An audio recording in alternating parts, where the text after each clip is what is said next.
Hello everyone, welcome back to our channel, the E Square Expertise. Our today's topic is microeconomics. We will see what is the meaning of microeconomics, its scope, uses, and limitations.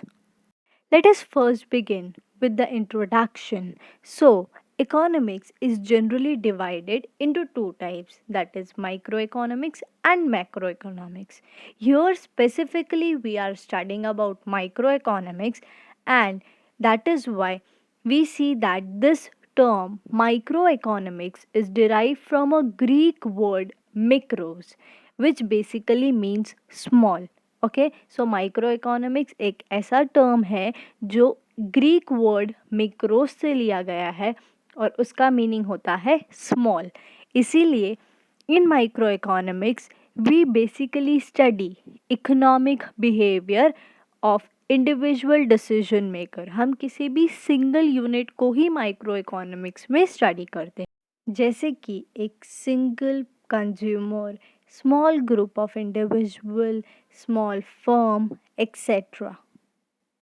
Thus, now we know that in microeconomics we are concerned not about the whole but about a single and a small thing. After knowing this, let us see a precise definition of microeconomics. The definition given by Boulding says that microeconomics is the study of particular firm, particular household, individual price, wage, income, individual industry, and particular commodity. Thus, by the definition, it is clear that microeconomics studies the behavior of one particular unit. Now, let us see the scope of microeconomics. So, product pricing. Now, simplistically, what is product pricing?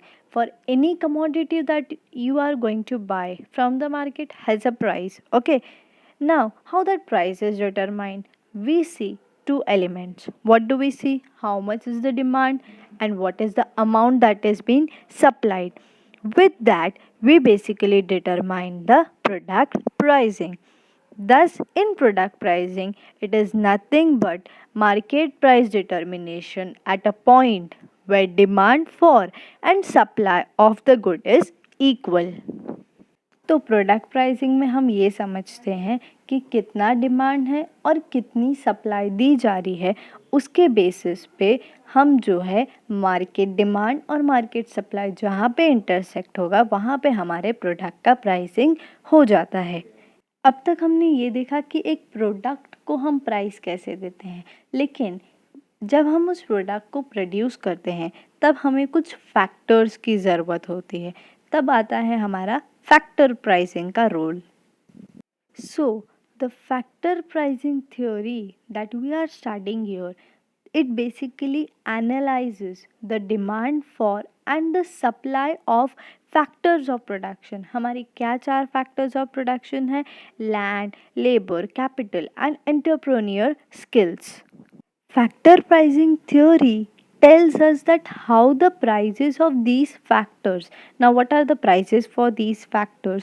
हमें पता है हमें land के लिए जो है rent देना होगा, लेबर को वेजेस देना होगा, कैपिटल के लिए इंटरेस्ट देना होगा, and entrepreneur is going to earn profit respectively. So the market forces in factor market determine the prices of these factors. This theory thereby help us to know the and distribution of income in the economy. Thus हम factor pricing theory से ये समझते हैं कि हमारे जितने factors हैं उनके जो भी प्राइसेस हम पे करते हैं वो कैसे डिटरमाइन किए जाते हैं based on the demand of the factor and supply for the factors. The third one is economic welfare theory. This is the branch of microeconomics which is basically dealing with normative issues. Now, what is this? This theory of economic welfare deals with efficient allocation of the scarce resources, कि जितने भी scarce या कम resources है उनको हम कितने efficiently allocate कर सकते हैं, and at the same time the economic welfare theory also sees that how the question of equity is being solved. That means it examines fair or unfair distribution of goods and services between different parts of society. So, ये जो theory है वो ये भी ensure करती है कि जो भी goods and services है वो जो distribution उनका होता है वो भी उतना ही fairly होना चाहिए.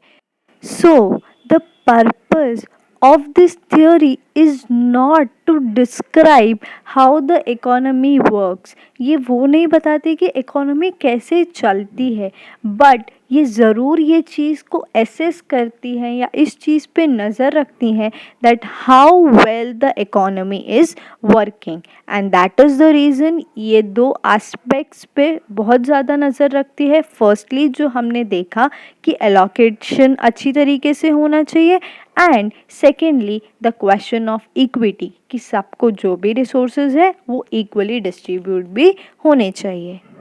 Thus, with this, we come to the end of scope of microeconomics. Now, let us see the uses of microeconomics. Microeconomics as a method of economic analysis has certain theoretical or practical importance. Let us see how it is useful to us. So, firstly, it is useful to us to understand the functioning of economic agents. अब हमें पता है कि हमारे economic agents क्या क्या हैं, जैसे कि लैंडलॉर्ड्स, लेबरर, कैपिटलिस्ट और एंटरप्रेन्योर. ये लोग जो है कैसे फंक्शन करते हैं. To understand that we need to know microeconomics. Secondly, microeconomics is used in developing various economic policies such as the price policy, the tax policy, exchange rate policy, and many others. Then we also see that microeconomics help to develop a specialized knowledge of the economy, and thus one can be an expert in a particular aspect, such as if a person is studying demand, then he can forecast it, production or supply of any food grain or anything else. Then microeconomics is also useful to measure the impact of government policy, like what is the impact of taxation, what is the impact of subsidy that is being provided by the government. So all this is useful in microeconomics because here we firstly take an impact of single individual and then consider the whole. That is, we study it at a micro level, and that is why microeconomic uses are very much important. Now, after seeing how useful it is, let us see some of the limitations of microeconomics. So, the first limitation says microeconomics does not explain the behavior of the economy as whole. This is what we saw in the very start of our topic, that microeconomics focuses on particular individual. वो सिर्फ one के ऊपर focus करता है and not the whole. This is the limitation of microeconomics. Then it says microeconomics is often based on unrealistic assumption of full employment. हालांकि full employment कभी होता नहीं है, बट माइक्रो इकोनॉमिक्स इस assumption पे चलता है, इसीलिए ये उसका एक लिमिटेशन बन गया है. Then the next says microeconomics is inadequate and leads to misleading analysis of many economic problems. To understand the third point, we will simply take an example कि अगर कोई भी इंडिविजुअल का जो आंसर है, इट इज़ नॉट नेसेसरी कि अगर हम whole as a economy study करें तो सबका आंसर भी वही होगा. इसका मतलब यहाँ पे मिसलीडिंग हमारा एनालिसिस हो सकता है. That is the reason they say that Microeconomics is inadequate and leads to misleading analysis, which will thereby lead to many economic problems. With this, we come to the end of the limitations. So, now we can conclude the topic by saying that microeconomics is basically a method which is both way important, theoretically as well as practically. Microeconomics, on the other hand, is very much helpful when it comes to studying an economy at an individual level. But, however, as a whole, it cannot do so, and that is the reason it has certain limitations as well. With this, we come to the end. Thank you so much. Please don't forget to like, share, and subscribe to our channel, The E Square Expertise.